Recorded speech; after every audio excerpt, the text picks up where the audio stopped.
लोकसभा में नेता प्रतिपक्ष और कांग्रेस सांसद राहुल गांधी के ओबीसी आरक्षण को लेकर दिए गए बयान पर देश की राजनीति अब गर्मा गई है। जहां राहुल गांधी ने कांग्रेस की तरफ से ओबीसी वर्ग के साथ अतीत में हुई उपेक्षा को स्वीकार किया, तो वहीं अब इस बयान को लेकर बहुजन समाज पार्टी यानी कि बसपा प्रमुख मायावती ने तीखा हमला बोला है। मायावती ने कांग्रेस ही नहीं बल्कि भाजपा नीत एनडीए गठबंधन को भी घेरते हुए दोनों को दोहरे चरित्र वाली जातिवादी पार्टियां करार दिया है। मायावती ने सोशल मीडिया प्लेटफॉर्म एक्स पर लिखा कि राहुल गांधी का ये कहना कि कांग्रेस ने ओबीसी समाज को उनका संवैधानिक हक नहीं दिलाया कोई नई बात नहीं है। उन्होंने कहा कि कांग्रेस का रवैया हमेशा से ही दिल में कुछ और जुबान पे कुछ और यही वाला रहा है। ये स्वार्थ की राजनीति का जीता जागता उदाहरण है जो न केवल ओबीसी बल्कि एससी और एसटी वर्गों के साथ भी होता आया है। पूर्व मुख्यमंत्री ने कांग्रेस के अतीत का हवाला देते हुए कहा कि जब एससी एसटी वर्गों को आरक्षण का फायदा नहीं मिला, उन्हें लंबे समय तक भारत रत्न जैसे सम्मान से वंचित रखा गया और ओबीसी को भी 40 वर्षों तक आरक्षण से दूर रखा गया, तब इन वर्गों को आखिरकार आत्मसम्मान और राजनीतिक स्वतंत्रता की तलाश में अलग पार्टी बनानी पड़ी, जिसका नाम है बहुजन समाज पार्टी।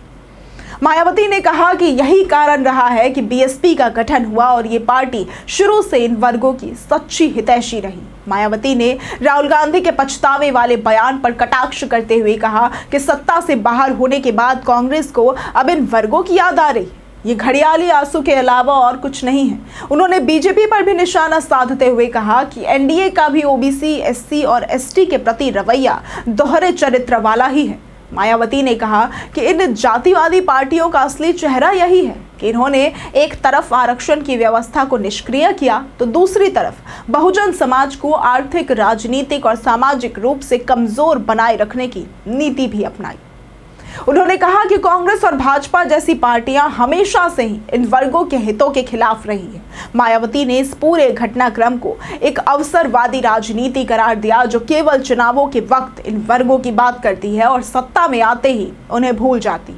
उन्होंने कहा कि बहुजन समाज की रक्षा और विकास केवल बीएसपी की आयरन गारंटी में ही सुरक्षित है, क्योंकि बीएसपी ही एकमात्र पार्टी है जिसने इन वर्गों को सम्मान, सुरक्षा और विकास दिया है। मायावती ने कहा कि यूपी में जब जब बीएसपी की सरकार बनी तब हर वर्ग के गरीबों, मजलूमों, दलितों, आदिवासियों और पिछड़े तबकों के हितों की रक्षा की गई।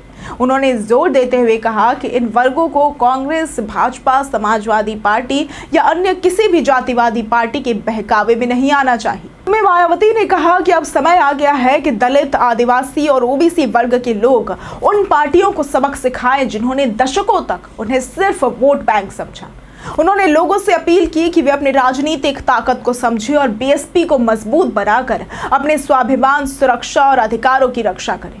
पूरा घटनाक्रम न सिर्फ कांग्रेस की आंतरिक स्वीकारोक्ति को उजागर करता है बल्कि बीएसपी जैसी पार्टियों के लिए खुद को बहुजन समाज की असली प्रतिनिधि के तौर पर पेश करने का अवसर भी बनाता है।